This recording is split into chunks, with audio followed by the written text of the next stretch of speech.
अस्सलाम वालेकुम जी, आप देख रहे हैं प्रोग्राम हॉटलाइन। मैं हूं फैसल रहमान, लाइव इस्लामाबाद स्टूडियो से। नाज़रीन, आज के प्रोग्राम में गुफ्तगू करेंगे। इस तरह कि आप जानते हैं कि आज सेनेट के अंदर चेयरमैन सेनेट का इंतखाब हुआ और उन्होंने हल्फ भी उठा लिया जनाब नय्यर बुखारी साहब ने, और पीपल्स पार्टी के ही वो एक बहुत इंपॉर्टेंट वर्कर हैं। और उसके बाद डिप्टी चेयरमैन साबिर बलोच साहब ने भी हल्फ उठा लिया, वो भी पाकिस्तान पीपल्स पार्टी के एक बहुत इंपॉर्टेंट रुकन है। सेनेटर, जिस तरह कि आपने कहा था कि सेनेटर वो अब हम इलेक्ट करेंगे सेनेट में डिप्टी चेयरमैन के हवाले से, जो कि बलोचिस्तान से उनका ताल्लुक। और साबिर बलोच साहब वज़ीर भी रह चुके हैं, सूबाई वज़ीर भी रह चुके हैं, 3 दफ़ा इलेक्शन में भी जीत चुके हैं और एक बड़े सीजन पॉलिटिशियन की हैसियत से सामने आए। इंटरेस्टिंगली अब बात यह है कि जो लोग बात करते थे कि जनाब हुकूमत आज गई, कल गई, परसों गई, हुकूमत तो नहीं गई, अलबत्ता इलेक्शन भी हो गए सेनेट के, पीपल्स पार्टी मेजॉरिटी में आ गई। बहुत से ऐसे जो केसेस गर्म हो गए थे, इसमें मेमोगेट की बात करते थे चंद, और जो गवर्नमेंट के काफ़ी अगेंस्ट जा रहे थे, काफ़ी हद तक वो भी डिफ्यूज़ हो गए और डाइल्यूट हो गए। और दोबारा से it's win win situation for Pakistan Peoples Party. और आज पाकिस्तान पीपल्स पार्टी की मफामती पॉलिसी के हवाले से और दीगर जमातों को जिस तरह के वो साथ लेकर के चल रहे हैं, उसके हवाले से बात करेंगे। थोड़ी सी बात करेंगे आने वाले इलेक्शंस में अब होगा क्या। बड़ी इंटरेस्टिंग किस्म की आगे भी गठजोड़ नजर आ रहे हैं, आज बात करेंगे उसके ऊपर भी। मेरे साथ मौजूद है मेरे मेहमानों में। आज सबसे पहले तारुफ कराऊंगा सेनेटर सईदा इकबाल साहिबा का, पाकिस्तान पीपल्स पार्टी से हैं, बहुत बहुत शुक्रिया मैम आपका। उनके बराबर में जनाब हुमायूं खान मंदोखेल साहब, सेनेटर साहब तशरीफ रखते हैं, बहुत बहुत शुक्रिया सेनेटर साहब आपका भी। उनके बराबर में तारिक पीरजादा साहब, introduction is very known analyst, बहुत बहुत शुक्रिया तारिक साहब आपका। और उनके बराबर में जनाब सेनेटर हाजी गुलाम अली साहब, JU से हमारे साहब का ताल्लुक, बहुत बहुत शुक्रिया आपका भी। मैडम अब क्या कहेंगी, सब ठीक हो गया? देखिए, सब ठीक तो कभी भी नहीं होता, ये इंसानी मामलात है, कोई अल्लाह रसूल के मामलात नहीं है। इसमें सब ठीक कभी भी नहीं होता। एक प्रॉब्लम, हम तो जब से 4 साल में से गवर्नमेंट में एक प्रॉब्लम अभी सॉल्व नहीं होता कि दूसरा आ जाता है। मगर सेनेट के हवाले से इतना हमें सहारा मिल गया कि एक हाउस में हम इतनी इस पोजीशन में आ गए कि अगर हमें किसी दूसरी तरफ से कोई खदशा होता है तो हम कुछ ना कुछ अपने लिए यहाँ पे कर सकते हैं। वज़ीर आज़म का टोन आपने देखा कि कितना बदला सेनेट इलेक्शन के बाद, और कॉन्फिडेंट हो गए। और फिर जो सेनेट में जो इलेक्ट हुए लोग, मेरे ज़ाती एक्सपीरियंस में ये बात है कि नय्यर बुखारी साहब ने मैट्रिक के स्टूडेंट की हैसियत से काम शुरू किया, SPSF वर्कर, और इसी तरह साबिर बलोच साहब हैं, तो उससे एक वर्करों को भी सहारा मिला है, जो वर्कर्स बुरा महसूस करते हैं। मैं तो बल्कि आज मुझे बोलने का मौका नहीं, मैं कहने वाली थी कि हम तो ICT में हम काम कैसे करेंगे, हम तो ये इस्लामाबाद कैपिटल टेरिटरी के बेताज बादशाह है नय्यर बुखारी, तो अब वो सियासत नहीं कर सकेगा तो हम पे बड़ा बोझ जाएंगे।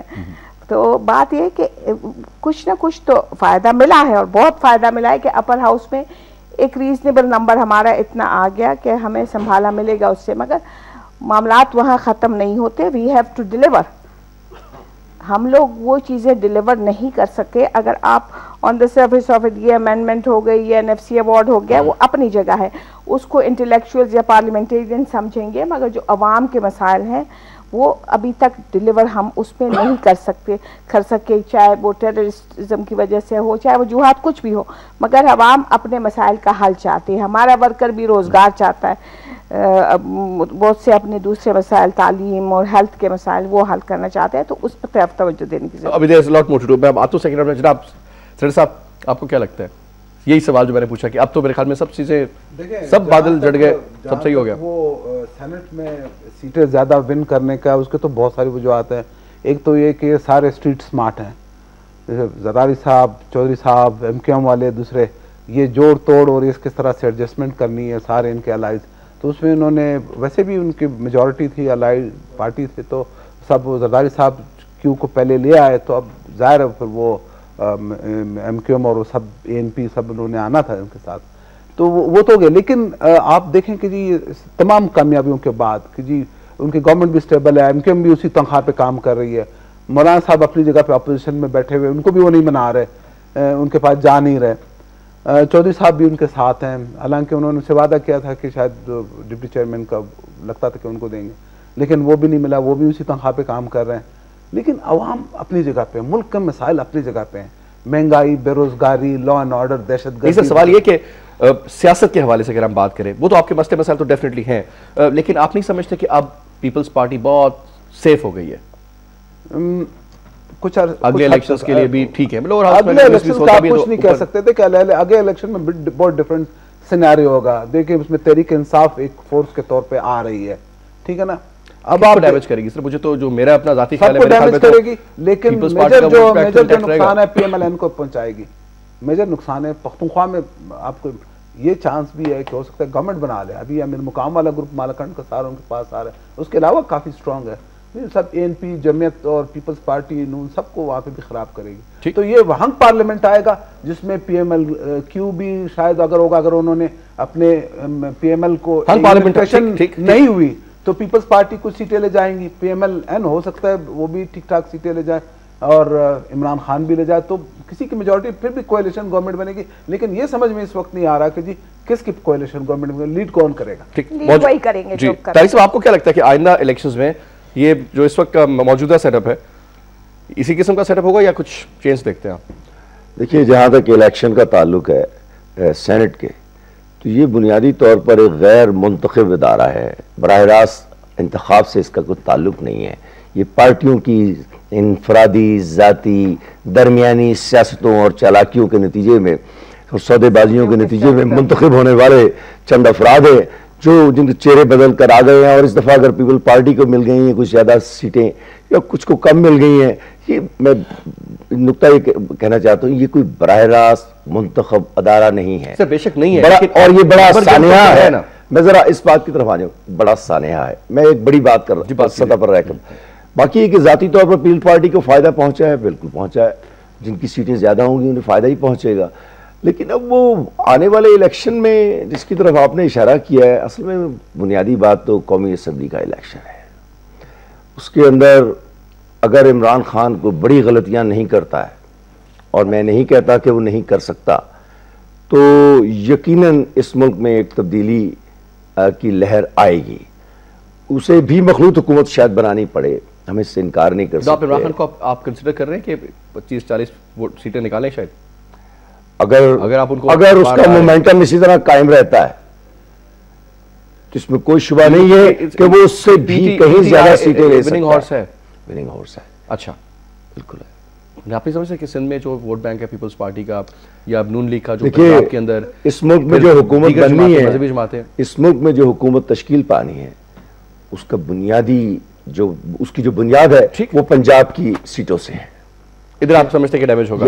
यहाँ ये उसके बाद सिंध और सूबा सरहद और बलोचिस्तान। ठीक। और मेरा नहीं ख्याल कि जिस कदर लोग मायूस हैं मौजूदा हुकूमत की। मैं नेक्स्ट राउंड में आपकी तरफ आता हूँ। हाजी साहब, ये फरमाइएगा कि एक होती है सीजन पॉलिटिशियन जो है हमारे, ठीक है, इमरान खान साहब असेंबली में उस तरीके से अभी इनकी नुमाइंदगी नहीं है, सेनेट में एक सिलसिला नहीं है, सो कॉल्ड अगर लेट्स सपोज बड़ी सीटें ले भी जाते हैं तो भी उस तरीके से इफेक्टिव गवर्नमेंट नहीं बना सकेंगे, अपर हाउस में सिलसिले और हैं। एक तो ये फरमाइएगा कि आप समझते हैं कि तब्दीली होगी, अगर होगी तो कौन सी जमातों की होगी? ये भी सुनने में आता है जनाब के ANP जो है उसने कोई डिलीवर नहीं किया, लोग बड़े उसके खिलाफ है, लेकिन हम देखते हैं कि जनाब ANP भी बड़ी फर्स्ट क्लास चल रही है वहाँ पर, दीगर जमातें भी। बिस्मिल्लाहिर्रहमानिर्रहीम। देखिए, इस मुल्क में सियासत करना सब लोगों का एक आईनी और बुनियादी हक है, जो भी करे ठीक है। लेकिन मैं कहता हूँ कि तब्दीली आएगी, इसमें शक नहीं, लेकिन तब्दीली कौन सी तब्दीली आएगी? ठीक, तब्दीली आएगी, आप देख लें पूरी दुनिया में, आप देख लें जहाँ जहाँ तब्दीली आई वहाँ इस्लाम पसंद लोगों की तब्दीली आई, वहाँ इमरान खान जैसे लोगों को शिकस्त हुआ। आज भी यहूदी लाबी और सेकुलरिज्म जो कि कल्चर शो करके स्टेज पर मर्द और औरतों को इकट्ठा बिठाकर मगरब को ये पैगाम दे रहे हैं कि यहाँ सेकुलरिज्म आ रहा है और हमने मुसलमानी इनके जहन से ख़त्म कर ली। कराची में जमीयत उलमा इस्लाम का जलसा लाखों की तादाद में क्यों हुआ? कि कराची के लोगों ने ये फैसला कर लिया था कि अब ये लोग इस्लाम के ख़ात्मे की तरफ जा रहे हैं। अगर हुकूमत में जो लोग हैं वो भी अमरीका नवाज हैं और जो जिसको उठाया जा रहा था वो भी यहूदी लाबी और इसके साथ। और अब पिशावर में आप देख लोगे कि पाकिस्तान की तारीख में इस तरह जलसा नहीं होगा जो 25 मार्च को हो रहा है, यानी पाकिस्तान की हिस्ट्री में नहीं होगा इतनी बड़ी, इसलिए कि लोगों के ज़हन में ये है कि भाई अब ये पाकिस्तान से इस्लाम का खात्मा चाहते हैं, वहाँ की हुकूमत इस्लामियात नहीं, सिर्फ पीपल्स पार्टी होगी, सेक्युलर लोग हैं, सेक्युलर अप्रोच है, या पीटीआई या एएनपी फॉर इंस्टेंस, क्या ये मुसलमान नहीं है? नहीं है। देखो एएनपी की हुकूमत और पीपल पार्टी ने वहां से इस्लामियात से तमाम कुरानी आयात निकालने का फैसला किया है। ये किसके इशारे पे कर रहा है? ऐसा कुछ हुआ? यस यस, हम एहतिजाज पर सारा हम हमारी जमात और दीगर जमातें एहतिजाज पर है। आप देख लेना, एक मिनट नहीं, एक आप देखो, एक दूसरी मैं ये बात करता हूं कि ये मुल्क जो है ना, ये इस्लाम के नाम पर बना, यहाँ सियासी तब्दीली आएगी। हमारे जो लोगों ने कहा था ना कि इमरान खान का सोनामी जो है वो तबाही का नाम है, वो खुद अपनी सोनामी में बैठ रहा है। और मैं आपको ये खुशखबरी दूं कि वोट बैंक तो बड़ा बढ़ता, जो लोग उसके साथ शामिल हुए थे, अब एक एक आप सुन लेंगे कि उससे वापस जाएंगे। बड़े तमाम बड़े नाम आप देख लेंगे। एक इसलिए उसमें दो, इसने अब चूंकि उसकी अपनी जमात की पॉलिसी है, उस पर मैं वो नहीं रहता हूं, लेकिन जिस किसी को भी लाया कहते टिकट दूंगा, वो कहते हैं मेरे बेटे को भी टिकट दोगे, वही तेरे बेटे को भी दूंगा, कहते हैं मेरे दामाद को भी दोगे, वही तेरे दामाद को भी दूंगा। वो शामिल हुआ, उधर उसके पास 2 भी है, 20 से 50 से लाख आदमी है, वो कहते हैं हम नहीं मानते। तुम बेटे को भी देते हो, उसको भी देते हो, दामाद को भी देते हो। इसी तरह पिशावर, हमारे खैबर पुख्तनख्वा में जिन लोगों को शामिल किया, उनके साथ 3-3 सीटें की रिटर्न, और तीनों को कहा है कि तुम्हें सूबाई सदर बनाऊंगा। चलिए सर, वो एक तीनों को कहा है, वो देखते हैं जी क्या वो एक अलग अलग उनका, क्योंकि अभी नुमाइंदा, लेकिन इस वक्त इंशाल्लाह ताला आप देखें तब्दीली लाएगी और आप देख लेंगे कि इंशाल्लाह इसमें सीटें जीतेंगी कि लोगों के तवक्को ही नहीं होगा। मैं सब छोटी सी बात करूंगा, जरूर मैं चाहूंगा इस पर भी आप तस्वीर करें कि जब 90s अर्ली 93 गालिबन में भी जब मज़हबी जमातों, खास करके जमात इस्लामी के बड़े बड़े जलसे होते थे और लाखों लोग उसमें मौजूद होते थे, लेकिन सीटें जो कहते थे 30-40 नहीं, 3-4 सीटें निकली थी टोटल। तो मैं एक बात करो कि मजहबी रुझान के हवाले से बात, एक ब्रेक लेते हैं जी, ब्रेक के बाद वापस आते हैं। वेलकम बैक जी, वेलकम बैक। मैडम 2-3 चीजें, एक तो ये बताइएगा कि अभी जो जिस तरीके से अगले इलेक्शंस का एक पूरा सिस्टम बन रहा है, और ऑब्वियसली अगर अक्टूबर में होते हैं, नहीं तो जब भी होते हैं आप टाइम पर होंगे, ये जो आगे इलेक्शन में मैडम गठजोड़ बन रहा है, PMLQ है, पीपल्स पार्टी के साथ है, ANP के साथ भी इनका इत्तेहाद है, आप देखिए MQM के साथ भी इत्तेहाद है, JUI भी इत्तेहाद नहीं है। ये आपको इलेक्शन सीट एडजस्टमेंट्स नजर आती हैं, उसमें ये क्या हिसाब होगा अगला? नहीं, देखिए एक जमाना था कि ये कहा जाता था हमें कि पख्तूनख्वा में हम ANP के साथ मिलकर इलेक्शन लड़ेंगे, वो बात अब खत्म हो गई है।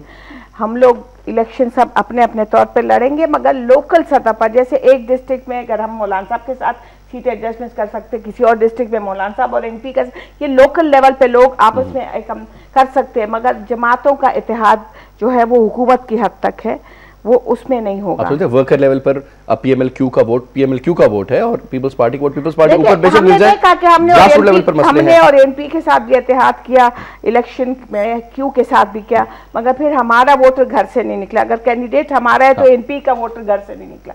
इसलिए हम लोगों ने अब हमारे कायदीन ने ये सोचा है कि इलेक्शन सब अपना अपना लड़ेंगे। ठीक है, ये जब नताइज आएंगे, और उसमें मैं हुमायूं से एग्री करती हूँ कि द पास दैट बी, जहाँ कहीं भी कोई कुव्वतें बैठी हुई हैं, ये तमाम ममालिक में रहा है कि एक ज़माने तक हंग पार्लियामेंट्स आते हैं, और मुझे ये लगता है कि इस पार्लियामेंट को इस दफ़ा भी हंग लाया गया, और इसमें मेरे पास शवाहिद है कि किस तरह हंग लाया गया 52 सीट्स पे इंजीनियर इलेक्शन में। मगर आइंदा वो चाहेंगे कि वो लॉबीज चाहेंगी कि इससे भी ज्यादा हंग हो, क्योंकि ये हंग पार्लियामेंट होते हुए भी 4 when you say those lobbies, you're talking about the intelligence agencies, आप नहीं समझते उनका किरदार बहुत ज्यादा, plus the American lobby and plus the यहूदी lobby and all those things, you know, सबको पता है कि कौन कौन से लोग खेल रहे हैं। सर साहब जी, क्या ये यहूदी lobby, British lobby, American lobby, ये देखिए एजेंसीज का रोल भी कमजोर होता जा रहा है, हम देख रहे हैं। मेरे ख्याल में तो बिल्कुल बिल्कुल वो एबटाबाद और सलाला और दूसरे सबके बाद जो मेहरान गेट वाला आया, तो ये बतदरीज बहुत कम हो गया है। अभी इसमें ये जो इलेक्शन हो रहे थे सेनेट के भी, तो उसमें भी बड़े लोगों ने ट्राई किया, वहाँ कांटेक्ट किया और कि जी वहाँ से शायद, लेकिन वो पता चला कि जी उनका कोई खास अमल दखल नहीं। मैं समझता हूँ अमेरिका का भी कम हो गया। देखिए जी, आप अमेरिका को भी आपने इनकार कर दिया, ताल्लुकात स्टेलमेट आया हुआ, बिल्कुल वो ये नेटो सप्लाईज बहाल नहीं हो रही, तो एक अच्छा कदम लिया। मैं समझता हूँ गवर्नमेंट ने किया, अच्छा किया, लेकिन उसके साथ कुछ और चीजें भी इनको करनी पड़ेंगी ताकि हम अपने पैरों पे खड़े हो जाएं। उनसे पंगा लेने के बाद अगर हम अपने करप्शन और इन चीजों को कम नहीं करते तो हमें प्रॉब्लम्स होंगी। तो ये नेक्स्ट पार्लियामेंट में ये होगा, मैं देखता हूँ बाकी पार्टी तो अपना थोड़ा कम थोड़ा ज्यादा वो करेंगी, जो PMLQ का रोल है वो बड़ा इंपॉर्टेंट है। अगर वो अलायंस को वापस कर लेती है, कुछ लोग आते हैं, मुस्लिम लीग एक होती है, तो उनको बहुत फायदा होगा। अदरवाइज ये है कि जी चौधरी साहब के साथ थोड़े लोग रह जाएंगे, न पीपल्स पार्टी को इतना फायदा पहुंचा सकेंगे, न पीपल्स पार्टी इनको इतना ज्यादा। लेकिन चौधरी साहब के साथ ये इलेक्शन के करीब जो है ना, इलेक्शन के करीब या इमरान खान के पास जाएंगे या नून के पास जाएंगे। आपको लगता है? मुझे लगता है अकेले नहीं इलेक्शन लड़ेंगे, अकेले मतलब अगर लड़ भी लें तो इनके पास कुछ नहीं होंगे। सेनेट में जो पहले इनके पास एक पार थी वो भी अब लूज कर गए ना, तो बार्गेनिंग पार नहीं है इसका मतलब है उनके पास। उनके मैक्सिमम सीट्स थी, मगर जब इलेक्शन का वक्त आया तो उनके पास वोटर्स नहीं थे टू सपोर्ट। यानी वैसे तो उनके ऑन पेपर तो क्योंकि सबसे ज्यादा सीटें बलूचिस्तान में, मगर जब इलेक्शन का वक्त आया तो चौधरी साहब के पास वो नहीं थे। ये एक मसला हुआ है बलूचिस्तान में, पीपल्स पार्टी और दूसरों ने सबने हल्ला बोल दिया PMLQ के ऊपर, उनके 19 सीटें होते हुए 2 आ गई, बाकी सब जो है ना पीपल्स पार्टी ने 14 सीटों पे 4 ले आए, जमीयत ने 10 सीटों पे 3 ले आए, और BNP अवामी ने 7 सीटों पे 2 ले आए, और ANP ने 3 सीटों पे 1 ले आए। सब ने हल्ला बोल दिया, वो बड़ी खरीदारी हुई, कराची से लोग आए, पैसे आए, करोड़ों 2.5-3 करोड़ रुपए में मतलब वोट खरीदे गए, और सारा जो अटैक हुआ है PMLQ के ऊपर हुआ है वो। बहुत अच्छा सियासतदान समझती हूँ जनाब। एक असल में जाती सी बात मैं नैयर बुखारी के मुतालिक करना चाहता हूँ। नैयर बुखारी मेरे असल में गॉर्डन कॉलेज से दोस्त हैं, हम इकट्ठे हमने तालीम हासिल की है, तो मेरी तरफ से पहले तो उनको मुबारकबाद। लेकिन अब ज़रा ज़ाती गुफ्तगू से हटकर हक़ाइक़ की तरफ। हक़ाइक़ ये हैं कि बलूचिस्तान की मजमूई सूरत हाल को देखते हुए जो बहुत बड़ा कदम पीपल्स पार्टी के लिए तस्वुर किया जाना था और जिसको पीपल्स पार्टी ने बिल्कुल मिस कर दिया है, वो ये है कि इस वक्त सेनेट की चेयरमैनशिप किसी डेप्टी चेयरमैन के लिए किसी बलूच का इंतखाब नहीं होना चाहिए था, बल्कि वो चेयरमैन के लिए होना चाहिए था। इसके देखें, पंजाब की बुनियादी बदनामी का ताल्लुक असल में जिस चीज़ से है, अलावा उसकी आबादी के हुजम के अलावा यहाँ की जो सियासत है उससे है। आप मुल्क के बड़े बड़े ओहदों पर यहाँ के लोगों को अगर बिठा देंगे तो बाकी सूबे कुदरती तौर पर ये नतीजे निकालेंगे, लेकिन हमारी नुमाइंदगी नहीं है। डिप्टी चेयरमैन तो है सो है, देखिए डिप्टी चेयरमैन भी अब आ रहे हैं, नहीं मैं जरा उसकी वजाहत कर दूं, डिप्टी चेयरमैन भी अब तशरीफ ला रहे हैं, और वो भी इतने दबाव के बाद बलूचिस्तान के। तो मैं उस बात के साथ, दूसरी बात यह है कि बड़ा सवाल इस बात में है कि मुल्क के बड़े मुफादात के मुतालिक वक्त और तवानाई सर्फ होने की बजाय तमाम तर गुफ्तगू ये हो रही है कि जमहूरियत मजबूत हो रही है। लेकिन हक़ाइक़ ये है कि जमहूरियत मजबूत तब होती है, जैसे कि हुमायूं मंदखेल साहब ने फरमाया था, कि जब अवाम के मसाइल हल होते हैं। कोई भी निज़ाम नाकाम हो जाता है और उसकी बका की जमानत नहीं हो सकती। आज अगर आप इस्लामी निज़ाम नाफिज कर लें 100%, और उसमें लोगों के बुनियादी मसाइल हल नहीं होंगे, तो लोग वो मुकाम आ जाएगा कि लोग उससे उसके मुतालिक भी इख्तलाफ करने शुरू कर देंगे। इस वक्त जमहूरियत को जो सबसे बड़ा खतरा है वो पीपल्स पार्टी की उस कारकर्दगी से है कि 5वां साल शुरू हो गया है और बात ये हो रही है कि दानिश्वर तबके तेल की खुदाई के मुतालिक मरकजी हुकूमत को मशवरे दें। आप ये सर गवर्नेंस डिलीवरी पे मैं आता हूं अगले राउंड में, बुनियादी मसला है। हाजी साहब ये फरमाइएगा 2-3 चीजें। आप जाती तौर पे ये समझते हैं कि मैं बात करूं मजहबी जमातों की, जिसमें जमात इस्लामी भी है, आपकी भी जमात है, मौलाना समी साहब की भी जमात है और दीगर जमातें भी, और सियासी जमात है, तो इसमें आप मुझे ये बताइएगा कि या एक ब्रेक ले लेते हैं, जो ब्रेक का कहा गया जी, मैं ब्रेक के बाद चाहूंगा कि आप इस पर तफसील से बात करें। एक ब्रेक लेते हैं जी, ब्रेक के बाद वापस आते हैं। वेलकम बैक जी। हाजी साहब ये फरमाइएगा कि जो मैं बात आपसे ब्रेक से पहले कर रहा था कि आइंदा इलेक्शन, आपने कहा कि जो इस्लामी जमातें हैं या आपकी जमात खास करके इन पर्टिकुलर आपने बात की, उनकी तरफ ट्रेंड जाएगा।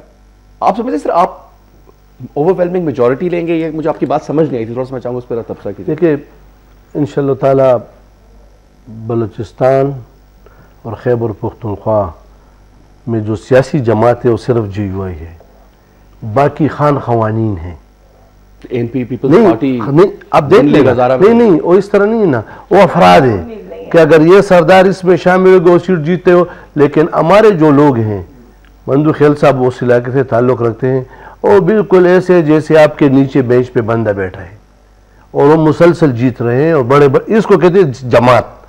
और अगर ये लोग सरदार के बजाय दूसरे को काप का कड़ा कर ले तो 200 वोट लेगा, ये जमात नहीं है। इसलिए हम कहते हैं कि जमीयत उलमा इस्लाम मुनज़्ज़म हो रही है, मुनज़्ज़म हो चुकी है, और इंशाअल्लाह ताला खैबर पुख्तनख्वा में और बलूचिस्तान में हमारी वाज़ेह अक्सरियत आएगी। लेकिन बलूचिस्तान में आपको नजरियाती से शदीद खतरा है, आपकी सीटें ले जाएगी।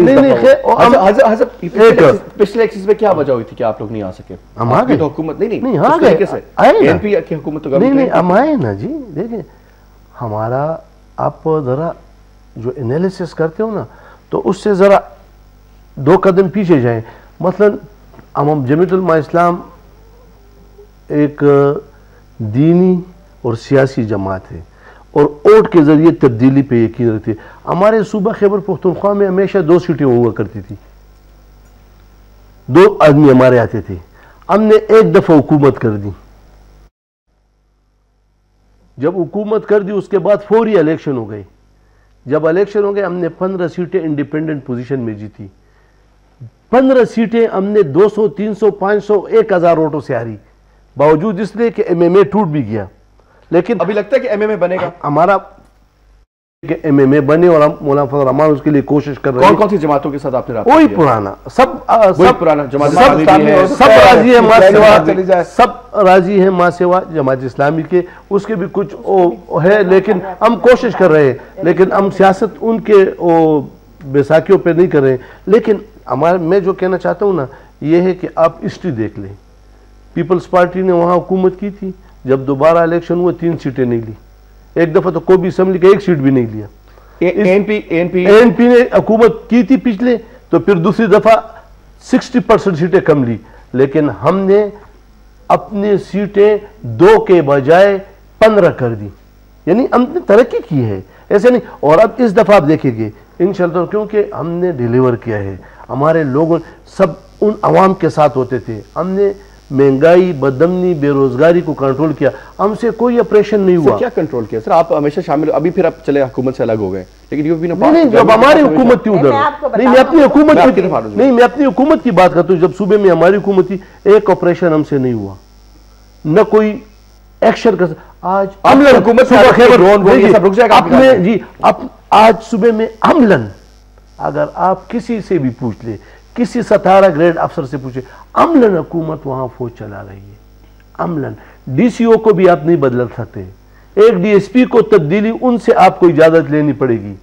और इन्होंने ऐसा गठजोड़ किया हुआ है, इसलिए ये नीचे की तरफ जा रहे हैं। और NP चूंकि एक बंदा उनका अगर बैठा होता, मैं बात करता तो जवाब देता तो अच्छा होता, लेकिन वो इसलिए नीचे जा रहे हैं कि सब चीजें डिलीवर नहीं कर सके, वो भी नहीं।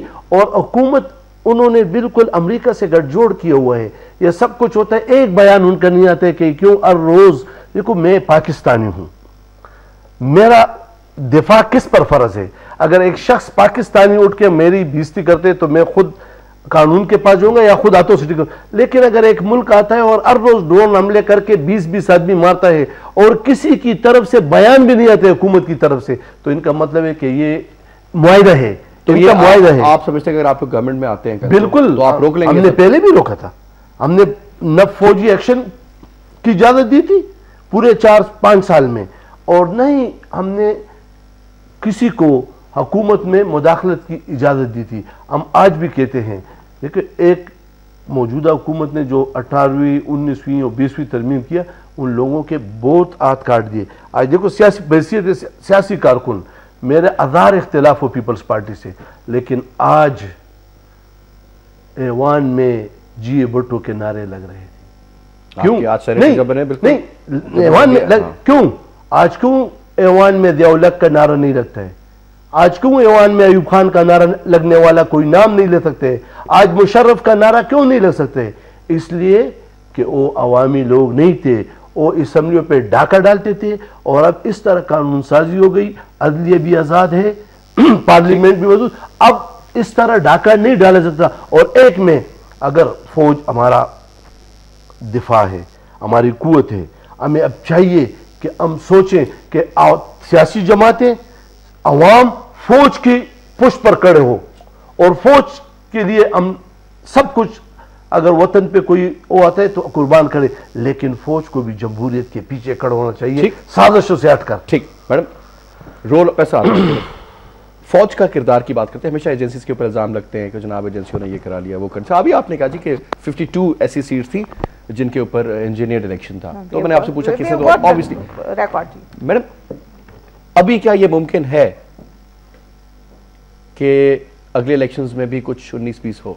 देखिए फैसल, मुमकिन तो हर वक्त सब कुछ होता है, मगर ये है कि हम लोग अगर अपने अंदर सियासतदान अब एक दूसरे के, अगर मैं और हुमायूं एक दूसरे के खिलाफ इलेक्शन लड़ रहे हैं, मगर हमारे दरमियान एक ये खामोश समझौता हो कि हम गलत काम नहीं करेंगे और किसी को करने भी नहीं देंगे और हम क्लीन इलेक्शन एक दूसरे के साथ लड़ेंगे, अगर सियासतदान इतने मैच्योर हो जाए तो फिर कोई सवाल पैदा नहीं होता। हाँ, ये हमारी अपनी मैच्योरिटी पे है कि अगर हम सियासतदान इतने मैच्योर हो जाए कि एक दूसरे की मुखालफत करें इंतखाबात में, ख्यालात भी हमारे मुख्तलिफ होते हैं, मगर हम किसी तीसरी कुव्वत के लिए रास्ता ना छोड़ें। तो मैडम, आपने 20वीं तरमीम जो जितनी भी अभी तक तरमीमें हुई हैं, प्राइमरी तो आपने वो चेकमेट किया ना जाकर के, फौजी इल्जाम तराशी से बाज नहीं आते, इल्जाम तराशी से बाज नहीं आते। मैंने पिछले दिनों किसी को, मतलब मैं इमरान खान को कई 1% भी पसंद नहीं करती, मगर मैंने किसी को टीवी पे बैठते हुए उसको बहुत बुरा भला जाती हवाले से कहते देखा तो मेरा दिल बहुत ख़राब हुआ कि ये नहीं करना चाहिए। इवन मियाँ साहब के साथ करे या किसी के साथ करे, अगर हम लोग सही अंदाज में करें तो फौज भी नहीं आएगी, कोई भी नहीं आएगा, और सियासत जो है पनप सकेगी और सियासी अदारे मुस्तहकम होंगे। इससे फ़र्क नहीं पड़ता कि आज मैं हूँ तो कल कोई और है, फ़र्क इससे पड़ता है कि एक सिविलियन सेटअप, एक जमहूरी निज़ाम जो है वो चलता रहे। वो हम लोगों के दरमियान अगर 1 पॉइंट एजेंडा हो कि हम ज़ातियात पे सियासत नहीं करेंगे, हम असूलों की सियासत करेंगे, और जब हार जाएंगे तो अपनी हार तस्लीम करेंगे, और जो जीत जाएगा उसको क्रेडिट देंगे, और ऑपोजिशन में बैठना अपने लिए बुरा नहीं समझेंगे। मैं तो for example I don't mind sitting in the opposition, बल्कि I will be better off. तो इस तरह अगर हम मैच्योर होंगे तो कोई भी नहीं आएगा, मगर अगर हमारे अपने अंदर खराबी होगी, ये एक ख़ानदान से, एक फ़र्द से लेकर हुकूमतों तक हर जगह यही होता है कि जब अंदरून में कोई खराबी होती है तो तब एक बाहर से कोई आता है। ये नहीं मैं समझता हूँ कि अगर जो मेजर पॉलिटिकल पार्टीज है, PMLN और पीपल्स पार्टी वाला, ये मिल करके सही मानों में एक इंटरिम गवर्नमेंट ले आए और उनके पीछे खड़े हो जाए। सर, इलेक्शन कमीशन ऐसा होगा, कौन आएगा कौन नहीं आएगा, बड़ा सेटिंग तो बड़ा वो है, लेकिन अगर इन्होंने पीपल्स पार्टी ने उसमें कोई डंडी मारने की कोशिश की तो फिर उसमें नुकसान जमहूरियत का हो सकता है। अभी अगर ये फौज का मेरे ख्याल से अगर ये लोग आराम से इंडिपेंडेंट इलेक्शन कमीशन बनाते हैं, सर हम जो बात करते हैं, आपके ख्याल में अगर फौज ने आना होता सर तो आ चुकी ना होती? आ चुकी होती फौज, लिहाजा अमेरिकन सपोर्ट, सऊदी अरेबिया का, फिर यूएई का, उसमें मसले मसाइल, फिर आपकी इंटरनल हालात, फिर आपकी फाइनेंशियल कंडीशन, फिर आपकी वॉर ऑन टेरर अलग रौला बना हुआ है। उनका मूड नहीं है, उनके लिए फिजिबल ही नहीं है ना, उनके लिए फिजिबल नहीं है। अब अगर हम थोड़ा सा हम इंटेलिजेंटली प्ले करें, जैसे मैंने कहा, एक आराम से एक अच्छी 20 मिनट से ज्यादा इंटेलिजेंट गेम, वही ठीक है नहीं, अब इसके नतीजे में गवर्नमेंट भी सही बने। ऐसा ना हो कि जी जो कुछ कोर्ट के साथ हो रहा है कि जी आप ये कर दें वो कर, चालाकियां शुरू कर देना, अगर उसको सही मानों में अमल दरामद ना हो सके इसके ऊपर 20वीं तरमीम में जो भी चीजें हुई हैं, अगर वो आप डिले कर दें और फिर वो कर दें, फिर दूसरे मसले हो जाए तो फिर उसमें मसला हो सकता है। अदरवाइज मैं कोई खतरा नहीं देख रहा आर्मी का। अगर ये लोग आराम से सही तरीके से चलें तो नेक्स्ट इलेक्शन आराम से हो जाएंगे, कोई ऐसा मसला नहीं। अगला इलेक्शन सही हो जाएगा। झगड़ा ये है कि अगला इलेक्शन हो सकता है, बल्कि अगला इलेक्शन पिछले साल भी हो सकता था। अब सवाल तो बुनियादी तौर पर यह है कि क्या जमहूरियत में तमाम सियासी पार्टियों का बिल्कुल बिल्लफ्ज़ी बेअनी यकीन है, या सियासी चालाकियों के जरिए अपनी हुकूमत को लोगों को खरीद कर तसलसल देने के जरिए जमहूरियत के नाम पर उसको तसलसल दिया जा रहा है। यहाँ सूरत हाल ये है, देखें 127 सीटों के साथ दुनिया की किसी जमहूरियत को नहीं चला, काम मजबूत बनाया जा सकता। ये काम सिर्फ वोटें खरीद कर पार्टियों को, वफादारियों साहब को, उन्होंने सारी जमातों को साथ लेकर चलाया, बिल्कुल पूरा टाइम पूरा किया। एक बात ये है, दूसरे ये बुनियादी तौर पर मेरा किसी पार्टी से कोई ताल्लुक है ना आइंदा होगा। मैं बड़ी जानदारी से कहना चाहता हूं कि ये एक मजबूरी तौर पर जितना भी हुकूमत में शामिल पार्टियों का इत्तेहाद है और जिसमें मियां साहब की भी ताउन शामिल है और रहा है, ये बिल्कुल अफवाज पाकिस्तान के खिलाफ एक इत्तेहाद के अलावा कुछ नहीं है कि कहीं फौज वापस ना आ जाए। लेकिन यकीन कीजिए, नहीं मैं उसके जवाब देता हूं, मकसद जमहूरियत को दवाम देना नहीं है, उसको मजबूत करना नहीं है, इन्होंने सिक्योर करना है। इन्होंने मईशत को मजबूत नहीं किया। कोई बहाना और कोई उज्र उसके लिए जायज नहीं है। कोई डैम, कोई बिजली, पानी, मुलाजमत, कारखाना, एक 22 टेलीफोनों की एक्सचेंज भी इस मुल्क में नहीं शायद लगाई गई है। तो कहना ही चाहता हूं कि वो जमहूरियत पनप सकती ही नहीं है। और दूसरी बात यह है कि क्या इस मुल्क में एक अहम बात कर देता हूं, ये बातें कि माहौल ऐसा नहीं है, मार्शल नहीं आ सकता। मैं आपको बिल्कुल दयानदारी से कहना चाहता हूं कि मार्शल इसलिए नहीं आता कि मुल्क के हालात अच्छे या बुरे होते हैं, लेकिन अगर कभी मेरी जमात अफरीक के मुताबिक इस मुल्क में मार्शल आने का आईनी जवाब मौजूद था, और वो किन मानों में कि मुल्क की सलामती को वाकई मौजूदा हुक्मरानों की माशी पॉलिसियों से खतरा है, तो इस वक्त माशाल्लाह आने का 100% जवाब। सर मैं गेट के ऊपर कितनी ऑपोजिशन हुई, चीफ ऑफ आर्मी स्टाफ ने कहा जी ठीक है, डीजीआई साइदुल पाशा भी रिटायर हो रहे हैं, कुछ भी नहीं कर सके। जो जिसमें थ्रेट था, गालिबन वो एक थ्रेट है आपकी। मुझे जुल्फकार मिर्जा का हवाला देना अच्छा नहीं लगता, गैर मुनासिब है, लेकिन एक ही बात उन्होंने अच्छी कही थी कि पीपल्स पार्टी की हुकूमत 15 मिनट नहीं चल सकती, और न चल सकती थी अगर जमहूरियत को अफवाज पाकिस्तान का ताउन हासिल ना होता। सर तो अच्छी बात है, फिर तो उन्होंने सपोर्ट किया ना। जी मैं उसमें इनकी खूबियों को दखल नहीं है, इनकी खूबियों को दखल नहीं है, नहीं ये उनकी खूबियों को दखल नहीं है जो काम सियासी पार्टियों के करने का था। रशीद की तरह जैसे मार्शल के इंतजार में बैठे, दिस इज वेरी नेगेटिव। नहीं मैंने तो कहा कि नहीं, तो आपको बुलाना नहीं चाहिए। देखिए अभी कोई एक बड़ी खबर शेख साहब के भी हवाले से मिलेगी। Talk to this sort of a person के जो एक नेगेटिव माइंड के साथ बैठा हुआ हो कि मैं तो बहुत बड़ा जमहूरियत पसंद में बैठा है, वो तो फौज के इंतजार में बैठे हैं। मैं तो बहुत बड़ा जमहूरियत पसंद हूं जनाब, I have a right to say. बिल्कुल आपको इख्तियार है, लेकिन मैं आपको वजाहत से बता दूं कि मुझसे बड़ा और खानदानी तौर पर जमहूरियत का हिमायती शख्स इस मुल्क में अगर 200-400 नजर आएंगे तो उनमें से एक मैं मिलूंगा। लेकिन मैं जो बात कह रहा हूं कि आपने गुंजाइश उसूलन छोड़ी नहीं है कि माशाल्लाह ना लगे, माशाल्लाह नहीं लगा है, फौज के अपना फैसला। माशाल्लाह किसी हाल में नहीं लगना चाहिए। अगर एक पार्टी की हुकूमत नहीं चलती चाहे तो तमाम चाहिए दूसरी पार्टी, चाहे तमाम सियासतदान पीपल्स पार्टी में डाका मारना शुरू कर दें। कोई सियासतदान डाका नहीं मारेगा, आप खुद जो है। एक ब्रेक लेते हैं, ब्रेक के बाद वापस आते हैं। आप नेगेटिव माइंड के साथ। Welcome back. अच्छा मैं 2-3 चीजें इंपॉर्टेंट मैं अब चाहूंगा इस पर बात करें। एक तो सिर्फ अभी ये बताइए, बल्कि मंदो खेल साहब आपसे शुरू करूंगा कि बलूचिस्तान इशू काफ़ी ज़्यादा गर्म हो गया, इंटरनेशनलाइज हो गया, उसके ऊपर बड़ी बात की जा रही है। आगाज़ हकूक़ बलूचिस्तान की गवर्नमेंट बात करती है, सेटल करने की बात करती है, जनाब NFC अवार्ड की बात करती है, 18th अमेंडमेंट की बात करती है, बेनज़ीर इनकम सपोर्ट फंड की बात करती है। बलूचिस्तान में primarily because your senator and you represent Balochistan, आप समझते हैं कि हुकूमत ने जो 4-4.5 साल गुजारे हैं, बलूचिस्तान को वो दिया गया जो उनको चाहिए था या नहीं? मैं तो क्योंकि डेवलपमेंट के हवाले से मुझे एक प्रोजेक्ट कम मालूम है, सिवाय एक 70 करोड़ का बाईपास रोड का प्रोजेक्ट। अभी सर इतना जो पैसा मिला है आपके MPs को, वो कहाँ गया पैसा? नहीं वो तो सुबाई आपकी बात कर रहा हूँ, सुबाई मिला है उनको, सुबाई है, वो NFC अवार्ड के तहत उनको मिला है। पिछले साल से के बाद अब उनका भी इक्वली कसूर है जो वहाँ पे गवर्नमेंट है, ठीक है ना। लेकिन बहुत सारे फेडरल इदारे जैसे आपके डैम्स बनते हैं, आपके कैनाल्स बनते हैं, बिजली, गैस, दूसरी चीज़ें, ये सब फेडरल गवर्नमेंट देती है, ठीक है ना। आपके मेजर हाईवेज वगैरह जो है, उस हिसाब से कोई नया प्रोजेक्ट नहीं आया। ये अब इतना मामला ख़राब हो गया, और सबसे बड़ा जो मसला है वो ट्रस्ट डेफिसिट का है। अब उन्होंने बलोचों के साथ बात करने की कोशिश, वो बात नहीं कर रहे हैं। अब आपको पहले एतमाद बहाल करना होगा, फिर आपको वो करना होगा, ठीक है ना। अब एक वहां पे भी 2 चीजें हैं बलूचिस्तान में भी। अब आप लोग जो मीडिया वाले हो वो भी उसको पूरी तरह से नहीं समझते, और हमारे यहाँ के सियासतदान भी नहीं समझते। आपको बलूचिस्तान का मसला अगर हल करना है तो उसकी डेमोग्राफी को देख करके करना होगा। वहाँ पे 45% बलोच है, 45% पश्तून है और 10% सेटलर है।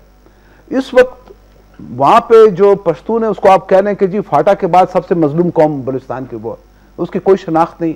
आबादी उनकी 45% है, पार्लियामेंट में, नौकरियों में और एजुकेशन इंस्टीट्यूट फंड डेवलपमेंट में 27% रिप्रेजेंटेशन है, आधा। और गवर्नमेंट मेकिंग में उनको कोई रोल नहीं होता, कोई चीफ मिनिस्टर नहीं आ सकता, ये नहीं आ, ये भी उनके साथ एक बहुत बड़ी ज्यादती है। ये इस मसले को फेडरल गवर्नमेंट ने हल करना है क्योंकि ये सेंसस के जरिए हल होगा और बलूचिस्तान के पश्तूनों कांस्टेंट एक प्रॉब्लम रहेगी ना सर। हाँ, आप देखें ना, फिर वो डिस्ट्रीब्यूशन सही नहीं है। कहते पहले भाई हमारे साथ इतनी ज्यादती हो रही है, पहले आधा कर दें तो और मसला नहीं, देखें आधे हैं ना, आप देखें वहां पे पश्तून आधे हैं। प्रैक्टिकली स्पीकिंग तो आप सही कह रहे हैं, लेकिन सर वो फिर बाकी बड़े मसले नहीं, तो आप उनका कम नहीं करें, इनका ज्यादा आप इनको दे दें, फिर उसका हल ये वो सर देखिए आप चंद एक तहसीलों में थोड़ी बहुत प्रॉब्लम है, ये बुगटी वगैरह के साथ जो प्रॉब्लम हुआ या मेंगल साहब या आपका मरीज साहब हरबियार मरीज जो है जो प्रॉब्लम है वहां पर, लेकिन लगता है कि ऐसे पूरे बलूचिस्तान में आग लगी हुई है। प्रॉब्लम तो इन सबका है ना, लेकिन मैडम उसमें तो सरदारों की गलती है ना, जो महरूमी है ट्रिकल डाउन नहीं होता, जो महरूमी है, पसमानदगी है, तो जाती तो है, वही मैं कह रहा हूँ ना। मुझे महरूमी, पसमानदगी, ये तो सारे पश्तून बलूच सब की है, लेकिन बलूच के जो प्रॉब्लम्स है वो दूसरे पश्तूनों के प्रॉब्लम, ये जो अंडर रिप्रेजेंटेशन की वजह से इतने बड़े मसले हैं कि जी कल को आज तो पश्तून पीसफुल हैं और कुछ नहीं कर रहे, लेकिन अगर आप इसी तरीके से करते रहे तो एक चीज ट्रिगर हो सकती है। अच्छा भाई साहब कहते हैं कि हमें तो सेकंड या थर्ड रेट सिटीजन भी कंसीडर किया जाता है, ये बात सही है? ये बिल्कुल सही है। किस तरह कहते हैं आपकी फौज में नुमाइंदगी, एयरफोर्स, आर्मी, आपकी टॉप आपका डॉक्टर पख्तून है, कैसे कह सकते हैं? मैं आपको एक बात बताऊं, आप इस वक्त देखें चीफ मिनिस्टर बलोच, मैं उनके मुखालिफ नहीं हूं, मैं आपको हकीकत बता रहा हूं, governor Baloch, speaker Baloch, 3 federal ministers Baloch और एक पश्तून बता देंगे कि जी कोई टॉप स्लॉट या प्रोविंशियल या फेडरल पश्तून हो। क्या ये ज्यादती नहीं है? हम तो वो है कि जो हमारी कोई शनाख्त नहीं है, हमें किसी को पता नहीं कि वहां पे पश्तून रहते हैं। और दूसरे ये कि पहले तो जो इस्लामाबाद से लड़ जड़ के आपको प्रोग्रामों में, पार्लियामेंट के बाहर धरना वगैरह में हम उनके साथ रहे, लेकिन पहले हमें इस्लामाबाद से हक नहीं मिलता, जब इस्लामाबाद से मिलना था फिर वहां की हुकूमत से नहीं मिलता। तो अगर आपने बलूचिस्तान का मसला हल करना है तो दोनों को रख करके जहन में करना होगा। ये किसी को नहीं पता और ये कोई प्रोजेक्ट भी नहीं कर रहा है मीडिया, क्योंकि कोई उस पर होमवर्क नहीं कर रहा। आप मुझे ये बताएं कि आप समझते हैं कि वहां पर अगर फेडरल गवर्नमेंट को साइड पे कर दे, सेट असाइड, ठीक है ना, जो बलूचिस्तान का पूरी डेमोग्राफिक्स आप उसको देखें, उसके अंदर नहीं, मैं एक मिसाल दे रहा हूं आपको, प्रॉब्लम लोकल लेवल पर नहीं, आपके पॉलिटिशियंस भी हैं, सब कुछ है, क्यों नहीं काम होता सर? देखिए इतनी मिनिस्ट्रियां आपकी तो इतनी तो तारीख में कभी नहीं थी। देखिए वो डिस्ट्रीब्यूशन सही नहीं है, डिस्ट्रीब्यूशन उस वक्त सही होगी जब आपका सही सेंसस होगा और बेस्ड ऑन दैट सेंसस आपका वो जो डिलिमिटेशन होगी, या आप बलोचों के कम नहीं करें, हम नहीं कहते कि उनके कम करें, हम कहते हैं आप पश्तूनों के बढ़ा दें। अगर उनकी आबादी अगर 45 है तो उनके बराबर होने चाहिए। हम नहीं कहते कि बलोचों के आपके वो मेंबरशिप या मेंबर्स कम कर दें, इनके पश्तूनों के बढ़ा दें। वैसे भी हमारे मुल्क में, मैं जो श्रीलंका गया था, पीजीए का मूड था, हम देखा आबादी के हिसाब से हमारे पार्लियामेंटेरियन बहुत कम है, पाकिस्तान के कम से कम इससे डबल ट्रिपल होने चाहिए। 72 लाख है आपकी आबादी सूबा बलूचिस्तान की, ठीक है, लेकिन नुमाइंदगी तो ठीक ठाक है ना सर? नहीं, करोड़ आबादी है, चले सर करोड़ कर लें, ठीक है ना, तो 1 करोड़ के हिसाब से नहीं है, कम से कम 100 सीटें होनी चाहिए, मैं समझता हूँ। इनकी सीटें पख्तूनख्वा के बराबर भी की जा सकती है। हाँ, वो भी कर देना कि फासले भी बहुत ज्यादा है, ताकि लोकल लेवल पे वहां पे हर एक को मिले। दूसरा आप एक कॉन्स्टिट्यूशनल प्रोटेक्शन दे वहां कौमों को, क्योंकि ये जैसे सिंध में अर्बन रूरल का वो है, इसी तरह से आप एक उसको भी एक रिप्रेजेंटेशन दीजिए। ठीक है, साउथ पंजाब भी यही कह रहा है ना, साउथ पंजाब भी यही कह रहा है। It's a very very very valid point sir. Tariq साहब, मैं 1-2 बातें कैरी लूगर बिल के हवाले से करना चाहता हूँ। देखें, उसके जो इब्तदाइया या प्रीएम्बल था, उसके अंदर बड़ी वजाहत से ये लिखा हुआ था कि हम कोशिश कर रहे हैं कि किसी तरह पाकिस्तानी आर्म फोर्सेस को सिविल रूल के तहत लाया जाए, ये उसके मुताबिक है। और हम वैसे तो बहुत सी जहानत आमेज़ बातें कर सकते हैं, लेकिन इन मौज़ूआत और नुकात पर आपने ख़ास तौर पर गौर और पूरी तवानाई का इर्तकाज़ होते हुए उस वक्त देखा है जब कैरी लूगर बिल आया था। उसके बाद से वो साल गिन लें और वो तवज्जो देख लें और तमाम पार्टियों का वो रवैया देख लें। हुआ ये है कि फ़ौज के ख़िलाफ़ सियासत करते करते जो मुल्क की बुनियादी माशी बुनियाद की तश्कील थी वो सियासतदानों के हाथ से निकल गई है। इस वक्त जो इमरान खान के लिए एक मैदान पैदा हुआ है, किस तरह निकल गई? देखिए, किसी भी मैदान में कोई काम नहीं हुआ है, फैक्ट्रियां नहीं लगी है, तो कुछ भी नहीं हुआ, कुछ भी नहीं। आप देखेंगे अच्छा, देखें ये लोग फिर आएंगे। मुझे बताइए कि अभी खबर आई है, और खबर तो हम लोगों को शायद मालूम थी, आम लोगों को अब तक पहुंची है कि सिर्फ चंद महीने में टेक्सटाइल इंडस्ट्री को $1 बिलियन का नुकसान हुआ है, क्योंकि यहाँ पंजाब और सूबों में टेक्सटाइल मिलों को जनाब वो बिजली 3 दिन दी जाती है। ये एक मिसाल दे रहा हूँ, बात को तूल दिए बगैर। ये जमहूरियत जिसके लिए मैं बहुत बड़ा चैंपियन हूँ उसका, वो उसी सूरत में कामयाब हो सकती है जबकि हुमायूं मंदुखेल साहब ने, मैं दोबारा हवाला दे रहा हूँ, जिक्र किया था, डिलीवर करना है। डिलीवर करने का 5 साल एक जमहूरी हुकूमत के, जिक्र कर दूं, एक जमहूरी हुकूमत के 5 साल जाए हो चुके हैं क्योंकि उन्होंने कुछ नहीं किया। अब खाली सेनेट के इलेक्शन पर और आने वाले इलेक्शन पर इन्हिसार है, और देखना यह है कि लोगों की बर्दाश्त कितनी है। अगर मुल्क दिवालिया होता है या कोलैप्स होता है, उस सूरत में 100% मैं आपको बार बार एक खतरे की निशानदेही कर रहा हूं कि एक दूसरी ताकत या फौज का दोबारा आना नामुमकिन नहीं है, लेकिन उसके लिए तमाम फजा जो है यहां पर सियासतदानों ने हमवार कर दी है। और मुझे परवेज मुशर्रफ एक सोच थी नजर, एक बंदे का एक अपना माइंडसेट था। यानी सबका वो माइंडसेट नहीं है। मैं मिसाल दे रहा हूं, आना होता तो सर 3 साल हो गए, इनको आ जाते। बिल्कुल नहीं आया। कहने का मकसद मुझे बहुत अच्छा किया कि नहीं आए, जो बुनियादी बात कहने की है, सपोर्ट किया ना, जो आपने भी बात की थी कि पीपल्स पार्टी को सपोर्ट किया फौज ने। दूसरी बात यह है कि थोड़ी सी बात हो जानी चाहिए, आने वाले इलेक्शन की हो रही है ना। देखें, पार्लियामेंट की एहतराम की बात हो रही है।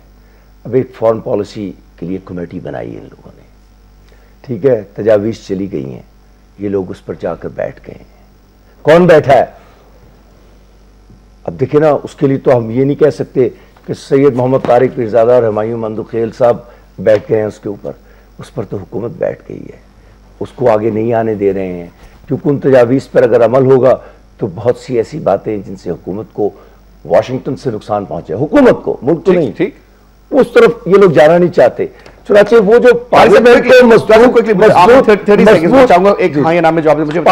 मजबूत करने का जो चाहिए, टोटली एग्री। मुझे आप ये बताएं कि अगला इलेक्शन जो होगा आप क्या फोरकास्ट करते हैं? सिमिलर हंगामेंट, इसी तरह का पार्लियामेंट बनेगा?